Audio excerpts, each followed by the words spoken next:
Look, the Israelis want to get rid of Iran, the Iranian regime, 100%. There's a political crisis in terms of leadership, in terms of like, how can you take this country into a place where you can have social stability? And that shows us that the regime is infiltrated by the Israelis itself. Like they have lots of enemies, really.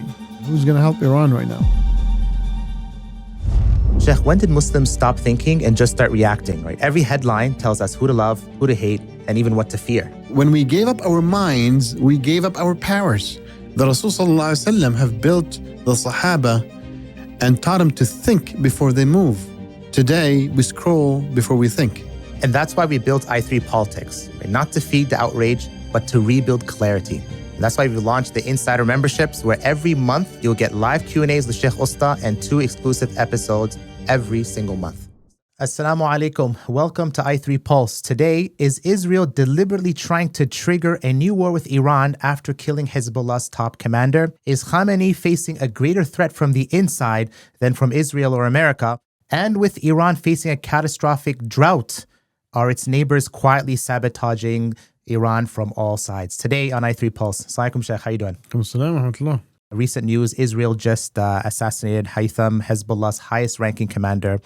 Now, we've been seeing many, ceasefire violations by Israel, but targeting such a high-ranking person in leadership after the ceasefire is a huge escalation. I guess, what's your take on that? I mean, I wouldn't consider it's very huge. I mean, it's definitely an escalation because they've been continuously bombarding Lebanon nonstop since the ceasefire. They never stopped. Yeah. So now they killed somebody high ranking. You know, they killed many other leaders, maybe in the mid-tier before and in the lower tiers. But the thing is, basically, there's no response from Hezbollah. They don't have capability to stop this. And it seems they're still infiltrated. Really? Well, yeah, but how would they know who is he and like where is he and like stuff like that? So the infiltration is still there. So, they have to adapt to understand basically how they're infiltrated. That's going to take time. And the Israelis are not going to be satisfied. They're going to continue to push and push and push, and there's no reason for them to stop. And then we're seeing Netanyahu saying the same, statements as before, right? That he's now pushing and continuously pushing that Hezbollah needs to be disarmed. What is Israel looking for in this situation with all these pushes? Are they trying to provoke Hezbollah into another war? Are they trying to, invade more parts of Lebanon, southern Lebanon? Again, like what's the game plan here? Well, we need to see. If they want to provoke a response, they would do a little bit more. But it seems basically they chose to do bits and pieces. But to me, that means basically they want to try to deplete it and to weaken it over time. Right? So there's no war. They're not threatened. They're not provoking Hezbollah to go into another war or whatever it is. Not saying that the Hezbollah is capable of doing so, even though they did basically threaten because now their supply lines are still, compromised. Like Hezbollah basically in the back foot. This is what's happening. And Israel is fine to make small gains, bits and pieces. Now we're seeing, Sheikh, Iran's response, right, in terms of their statements. And they promised, right, a crushing response. And they also state they have no choice but to confront Israel. So is there a possibility that Iran could be dragged into this? Because as you said, right, Israel's just hitting Hezbollah at piece by piece by piece by piece by piece. If this continues, they're going to be finished, right? Iran has its own problems. I mean, Iran, when Hezbollah was getting smashed, didn't do anything. There's no way on earth they'll do anything. See, it's a policy, it's an Iranian policy that they will not risk the mothership, which is the Iran itself, for any of the arms. Sheikh, going to the mothership, right? I want to play a clip. This is from the president of Iran himself. اگر باران نباره ما در تهران در آذر ماه باید جیره بندی کنیم. تازه معلومه جیره بندی کردیم اگر بازم نباره که دیگه اصلا آب نداریم. باید تهران رو خالی کنن. So if it doesn't rain by November, then we'll have to ration. And if it continues this way, then we will have to actually evacuate Tehran. So this is the president of Iran saying this. And we're seeing, right, water reservoirs being depleted around Tehran, between 20 to 70% of its capacity. Multiple dams are on the verge of drying out. Is Iran at a huge threat right now? Yeah, definitely, 100%, without doubt. I mean, this is, I think, the 8th year of droughts that's hitting Iran consecutively. Even this November, the water supply compared to the average is 80%, 81% less. Yes. So they are in a huge trouble, basically, because people can't even find water. What exacerbated that basically was the dam building in Turkey for the last around 35 years, 40 years actually. Most of it basically was accomplished and at least finalized and became operational in the 2020s. That really limited loss of the water supply to the western parts of Iran. From the other side, Afghanistan also is building a couple of dams or few dams basically there that impacted two main rivers. Yeah. That also basically limited the water supply. But see, Iran has no choice. What are they going to do? Going to get into a war with these countries? They are in a very, very tough position basically right now. My question is, Sheikh, like a country that's water supply is coming in from, upstream from other countries. This whole thing about dams, Afghanistan, this was something that they were put plans in from many decades ago, but they couldn't implement it because of all the wars and all the stuff that's been going on. Shouldn't Iran have taken a strategy of building maybe more desalination plants? Some might ask, like, why can't they just build desalination plants and avoid being in the position where they're choked by the nearby countries themselves? Yeah. I mean, very good questions. And to be honest, I think Iran has been restricted due to the embargo on many different levels, basically, from technological levels and resource and monetary levels. And to be honest, basically, probably mismanagement also. It's not easy, by the way. It's very costly. Desalinization is very costly also. The Israelis, they use that, for example, loss of these desalinization plants, and they've perfected the technology to a certain extent. Yeah, so it's a big issue there. Now, speaking of Israel, Sheikh, actually, before I go to Israel, Iran has a huge population of Afghani refugees, right? And even, let's say, workers that send remittances back to Afghanistan, about 3 million of them. We're already seeing some deportation of Afghani refugees, and what the Iranian government is saying that they were spies for Israel, again, in that 12-day war, the Afghani refugees were. So they're actually kicking them out into Afghanistan. Yeah.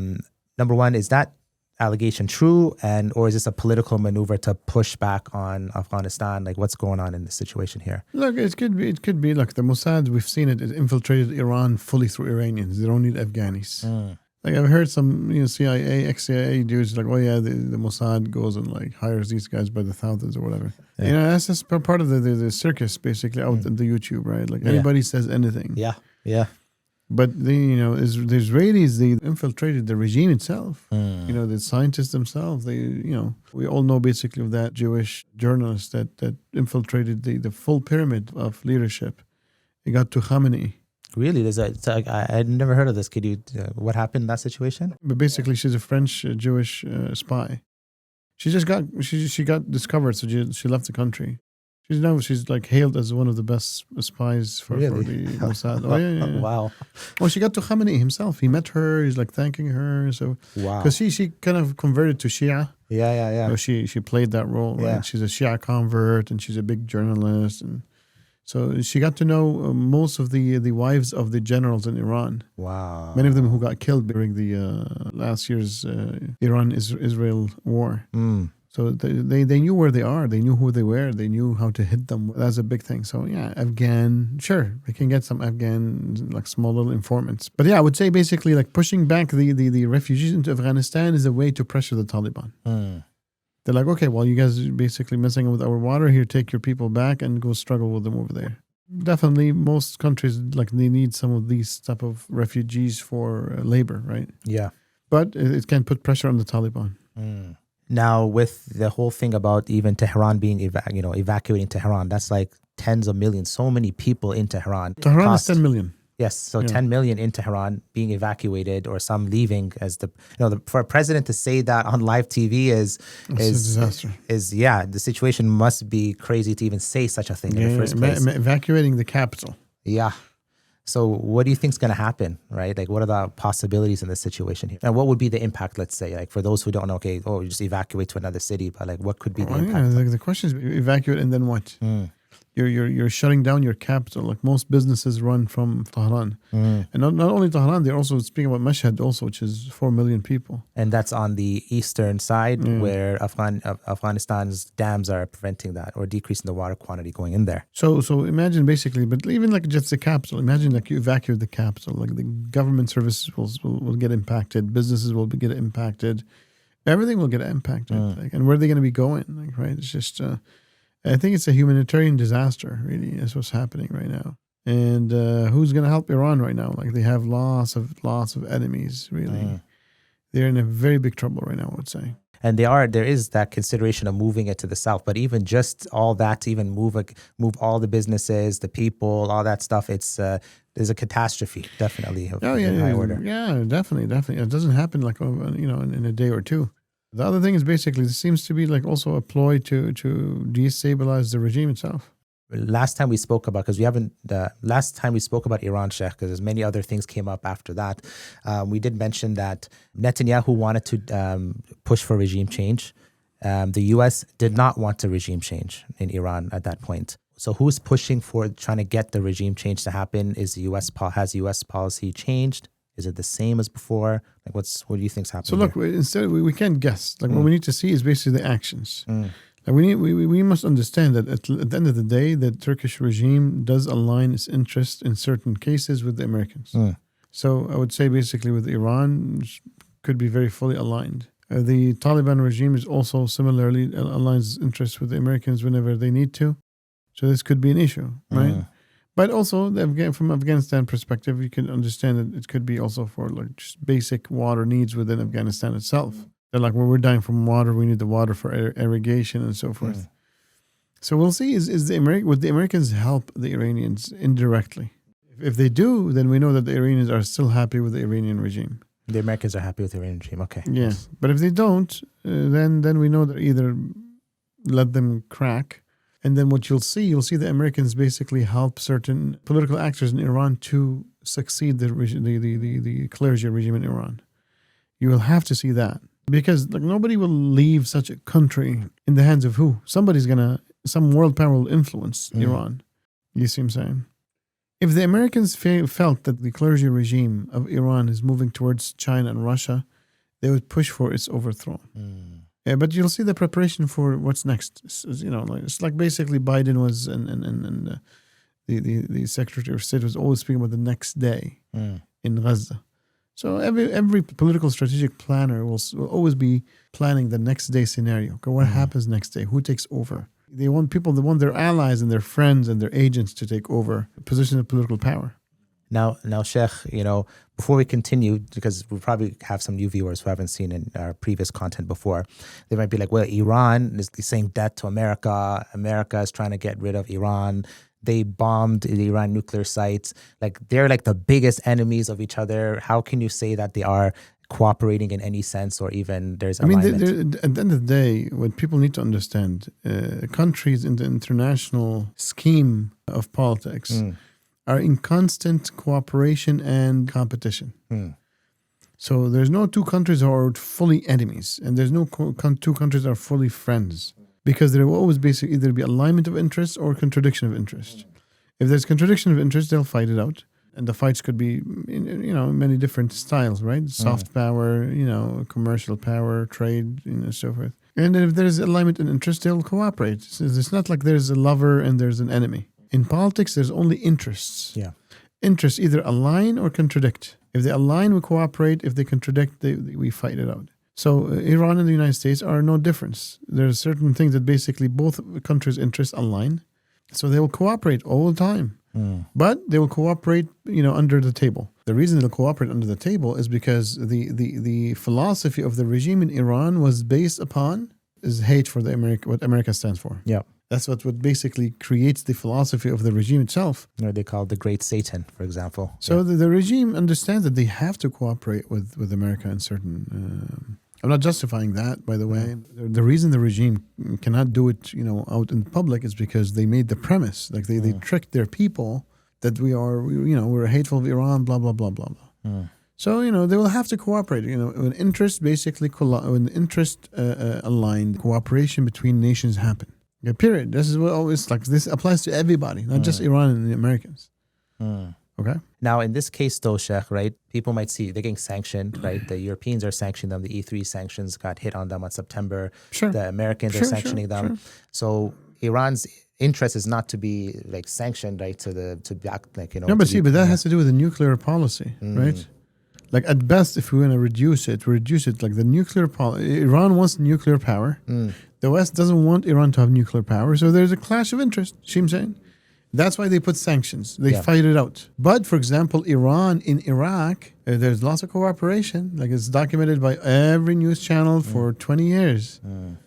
The United States basically pulled out and left the playground for the Iranians. That's number one. Number two, the Iranians were threatening the Gulf states for a long time. That made it easier for the Americans to make their own bid for money, for protection money from these Gulf-rich, oil-rich states. You see what I'm saying? Like, you know, at the end of the day, there's no emotions. Like, America does not love Iran or hate Iran. Iran does not love or hate America. There's interests. Either there's a collision of interest or there's an alignment of interest. When there's alignment, there's cooperation. When there's collision, there's competition. Like this is the 101 of understanding international relations, period. Is there exceptions to this rule? Yeah, sure. There is some exceptions to that rule. But the rule is the rule. The rule applies to 90+% of understanding the world because it applies. It's a rule. It's how the world works. Jazakallah khairan. That adds a lot of context there, right? Even we mentioned about the, you know, when the U.S. bombed the Iranian nuclear sites, you know, Iran all of a sudden they knew. So they were told they moved all their stuff out before the U.S. even hit it. So there's so many examples of, again, cooperation, as you said, and there's how the strategic relationship works.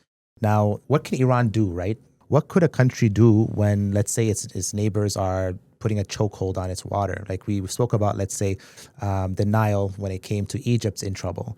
Pakistan with India. If India puts dams, Pakistan's in trouble. So are we entering a world now where the biggest commodity to start wars is going to be now water wars, right? And there's books about it from 20 years ago. I think either there's a book or an article that I read like a long time ago, 10, 15, maybe even 20 years, but probably around 15 years ago. Kind of like titled basically, water is the new oil. And Canada has one of the most freshwater supplies in the world, by the way. So I still remember these statistics from a long time ago, but especially with the Arctic basically melting, there's lots of resources. But anyway, so sadly, basically in certain countries, it will have droughts, in certain countries you'll have floods, and with climate change continuously happening. Now, what can Iran specifically do? Like, would it mean that Iran has to go into conflict? Okay, Turkey is a big shot. Or let's say hitting Afghanistan, would there be potential for like a It will be a disaster for them. Like the Americans and the Russians and the British couldn't invade this country. Like Iran, they will not be able to withstand it. The Afghans have like a couple 100 years experience in guerrilla fighting.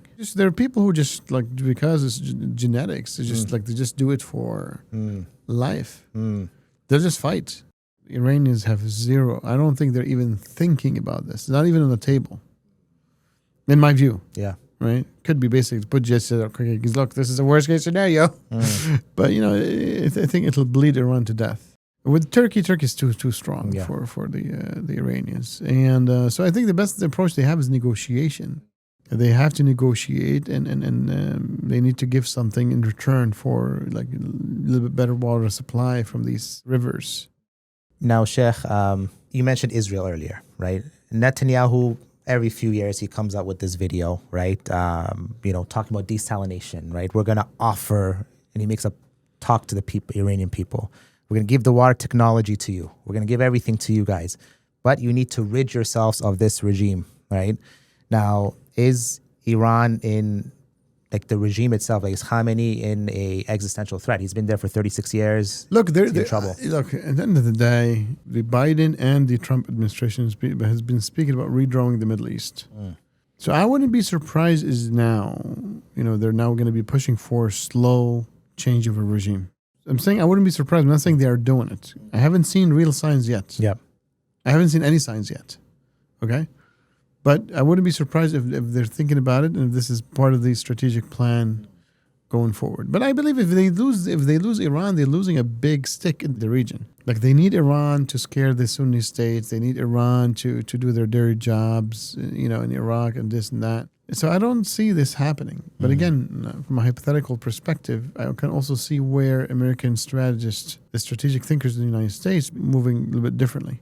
Again, I said, like, well, there's one thing that basically would make a move if the Iranian regime really moves towards China and Russia. And they're not. They're not in the lap of those two countries. And those two countries have been trying their best to move Iran towards them. Hasn't been happening, which is why basically we've said many times in different episodes, that's why the Russians and the Chinese denied Iran high-tech military technology. The S-400, 500s or whatever. The S-400s, yeah. But they gave the S-400s to Turkey, for example, right? For Turkey, Russia gave it to Turkey, but definitely. why not? I don't know if they gave it to Iran. I'm assuming they didn't give it to Iran. Because look, again, negotiations. The Turks gave certain things to the Russians. Russian gave the S-400 for the Turks. And don't forget, in terms of military technology, if you have a sizable country, it'll rely on you basically for such systems.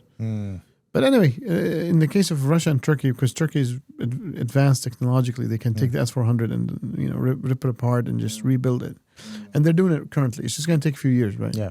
Probably by 2035, hopefully even earlier, 2030, they'll have a little bit more advanced air defense systems. Close to the S-400 levels and stuff like that. But anyway, and you don't even know basically if Iran knows that if it gets some of these systems, they might get smashed hard. Yeah. So you can see there's every reason to do that by the Americans. If Iran takes some like advanced military technology from Russia and China, they'll be signing their own obituary. So they're in a very bad position at this point then. It was in Israeli news, right? They were claiming that the Israeli fighter jets briefly entered Iraqi airspace and they flew along near Iran's borders. Iranian news, they actually spoke about this and said this was not a real operation. It was a psycho media scenario aimed at creating fear of war, targeting the Iranian public opinion. So Israel hit Hezbollah's top commander. Now they are spreading this news. Are they trying to agitate the people within Iran to get nervous from like, okay, maybe as things are getting unstable, Israel might hit us again? Look, the Israelis want to get rid of Iran, the Iranian regime, 100%. This is understandable, understood. They got rid of Saddam, so they're very happy, So now their biggest threat is really the Iranian regime and the Turkish regime and the Egyptian regime. Not in that order. And the biggest threat, I would say, basically the Egyptian regime, but not because not the regime itself, basically, but maybe the rest of the military apparatus, and it's the closest. That's why they share a border. Yeah. So you don't want like a big country with big army. You'd rather basically split Egypt into 2 or 3 pieces. Like southern Egypt, which is close to Sudan. You have the Sinai area, and you have basically, let's say, the Nile area and so forth, and maybe a 4th area closer to Libya. But so that's how countries speak. It seems vicious maybe to the regular viewer, but from a strategic political thinking, if you're a small country and you have a big country beside you, you want it to be split into a few smaller countries. That's how you de-risk it. So that's why I would say Egypt is the biggest threat, and then Turkey, and then Iran. There was a $35 billion deal between Egypt and Israel from an energy standpoint. And I think Israel's delayed delivery of that in exchange for Egypt pushing back their troops further away from the border. Yeah. Right. So this is part and parcel of what you mentioned here, that Israel's trying what they can to subdue that threat. But definitely is a possibility that they're going to go more. Would they attack Egypt? Will they weaken Egypt? Like, what's on the table for Israel? Yeah, I mean, look, the Egyptian, the Sisi regime is seriously, it's like almost the dumbest regime in the world. Like, why would you basically sign such a deal with just one? Like, forget. Let's say, like, Israel from an Egyptian perspective is their best friend. We understand that. All Egyptians know that. From the regime perspective. Yeah, but like still, basically, you wouldn't go and just put all your eggs in one basket. That's the dumbest thing to do. Yeah. And that shows us that the Egyptian regime is infiltrated by the Israelis itself. That's scary, right? Like, putting everything, the country's, dependency on one country, especially seeing what it's done, literally Saddam, right? What it's trying to do with Iran, what is, Turkey as a threat. And they've no hidden thing that Israel considers Egypt a threat. So it's very scary how these nations are being run. Now, going back to Iran, Israel, we saw a 12-day war, right? We saw Israel did big damage on Iran from general standpoint, nuclear scientist standpoint. Iran hit Tel Aviv, for a few days, or to say 10, 12 days. Now, how would a second round between these two countries fare out? Since you said Israel wants to smash Iran. But I don't think the Americans will allow that. Number 2, I don't think the Iranians are capable to withstand a second war. So also the Israelis, look, they've been like in war for 2 years. People got sick of it and so forth. But even though there's lots of sentiment for blood and war in Israel. This is by the statistics. Yeah, but I don't think the Americans will allow that, personally. Yeah, not at this time. Yeah. Now, there was a transitioning from Iran-Israel to Iran-US, right? There was just on this point about not allowing a conflict or like a war to happen. Reuters reported that Iran asked Saudi Arabia, when they were in the U.S. to persuade the U.S. to restart nuclear talks, and that they're worried about another Israeli strike into its weakening economy. And the president of Iran told Mohammed bin Salman that Iran wants no confrontation and they're open to diplomacy if its rights are guaranteed. Is Iran returning to the negotiation table? And are they willing to give up the program? Look, don't forget, they already gave up the program. Like, the Iranians know that nuclear is a red line, right? So they're not pursuing it. And the Iranians want the nuclear, agency to come and inspect everything. Like, they're one who signed up for this deal. Yeah. The one that pulled out was Trump. Because he signed it with Obama, then Trump came in. Yeah. That creates instability, right? So would you say now that Iran is trying to bring back a deal now so that they can, or at least get Trump back on the table so things won't be unstable? And what does Trump benefit? Because Trump cut the deal the first time. What benefit does he have to even do a deal with Iran a second time? Well, you're going to ask for way much more. That's what you do. This guy is just going around every country and just asking them for all their money. He's a negotiation freak, right? This is what he is. Yeah. I think, what was he saying? That he got like $18 billion or some high amount of money, and Joe Biden not 1 year, and Biden couldn't even get a fraction in 4 years or something like that. So definitely there's that strong negotiation. I guess to wrap this episode up and to bring it to a close, Khamenei has been there for 36 years, since 1989, right? Lost commanders, a lot of pressure he's facing right now, internally, externally, getting new sanctions. And he's getting old, right? Khamenei is getting very old. Where do you see the country going? Like, if, Khamenei's not going to be there for another 20 years, right? So where do you see the country going if Khamenei passes away? When he passes away, is this the worst time to potentially enter a succession crisis in the next few years or something like that?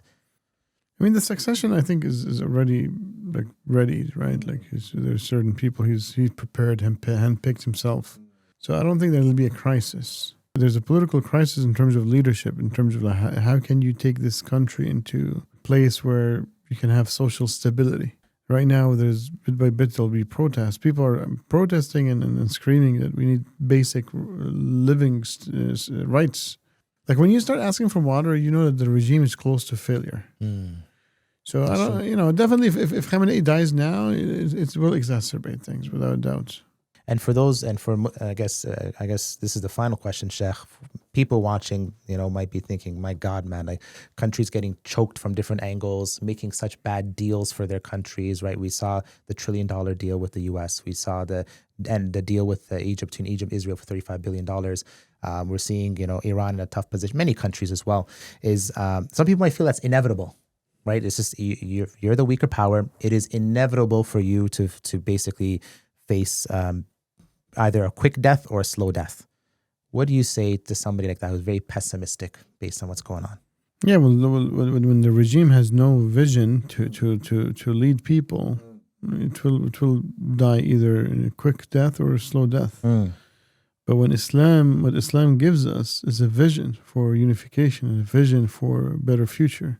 All these countries like Iran is a very rich country. You see what I'm saying? It just has bad leaders. And just like many other Muslim countries too, they have the same symptoms of the same problem. So when we have leaders who care, who are not just basically there for the position, for the status, we're gonna have better countries. When the way to manage the country is based upon Islam, which is a divine recipe for success, there's no way we fail. See, with Islam, there's no failure. It just doesn't exist. It's not about blind faith. It's about understanding how the system works and how does it coordinate the human resources within a human society and coordinate all that for success.